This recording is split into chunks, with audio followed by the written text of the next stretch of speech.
Uh, so, do you have general statistics for the counties you? We do, kind of. I mean, we have. If you want general statistics for our counties, probably the best place you would get that from would be law enforcement or DSS. We have statistics that would be for our agency, the people that are seen by our agency. Like the number Does of that people make you serve? I mean, but that's not a. I mean, that's a general for the people that we serve. But if you're wanting kind of a broad, this is the prevalence in our county. This is the prevalence in our area. That kind of thing. Then I mean, that may be best come from law enforcement or Department of Social Services. So they're going to be able to tell you how many calls they get, how many instances have included things like this. What actions do you take to prevent child sexual abuse? Okay.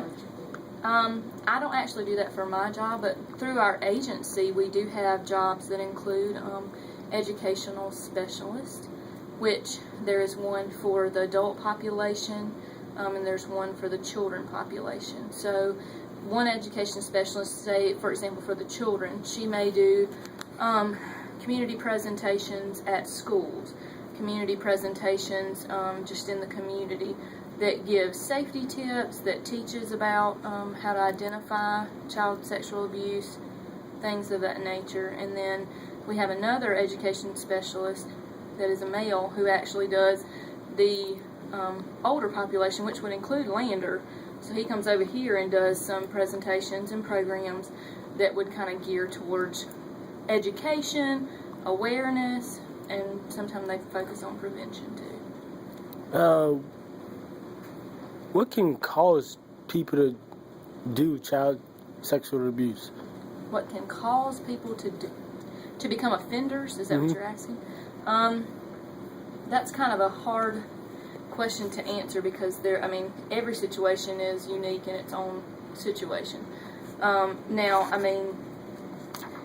perpetrators in themselves, I don't really focus on that or study that, or because it can come from many different avenues. But you would say some perpetrators were sexually abused as childs too? Yeah. I mean, that definitely happens, but I wouldn't, venture to say that every perpetrator, that the reason that they perpetrate is because they've been abused, because that's not always the case. What type of counseling do you do for children that have been sexually abused? I don't actually do counseling for the children at our agency, but we do have counselors that talk to our children. We do counseling that is specific counseling for trauma victims, whether children have been physically abused, sexually abused. And that particular therapy is called cognitive behavioral therapy, but it's trauma focused also. So that's the type of therapy that we have for children. We also have something that's a little bit more educationally based counseling for our younger children, and really anybody, but most of our younger children go through what we call psychoeducational counseling, which kind of teaches them safety, what's good touch and bad touch, what's okay, what's not okay, what's appropriate, what's not appropriate, so that they're educated on what is appropriate and what's not appropriate as far as touch goes. What's your job specifically? My job, what I do, I'm a full-time forensic interviewer, which means that at the agency at Beyond Abuse, when children have been abused, either physically or sexually, if it is reported to law enforcement and or the Department of Social Services, both of those agencies refer children in to be interviewed, and I'm the interviewer. So what I do is I've been trained to interview children to gather information about what has happened to them. So that's what I do. I ask a series of questions that are open-ended, non-leading, to gather information about what has happened, and then that information is then used in their investigation. And then I do part-time counseling, and when I do part-time counseling, that's normally with adult victims of sexual assault. Now, if you interview a student, a client that's a kid, and you find enough evidence, or they admit and they know that someone did abuse them, then is that interview videotape could be used in court, or does the child have to go to court to testify? In South Carolina, there is a law that they can always be called to testify in court.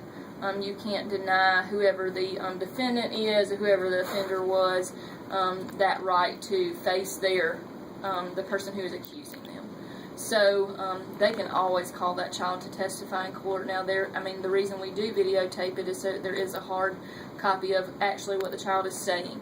But a lot of times they will enter that as evidence and play that during the court, and they may not have to ask the child as many questions, or they may, be able to work around that so that's not such an uncomfortable experience for a child. And it's actually a good thing too, because a lot of our cases with the legal system, it takes longer to get things brought to court, that kind of thing. So say I interview a child, if it does go to court, that may not go to court for 2 years, which would be a good thing for, that video to be played, because that happened, the video actually happened 2 years ago too.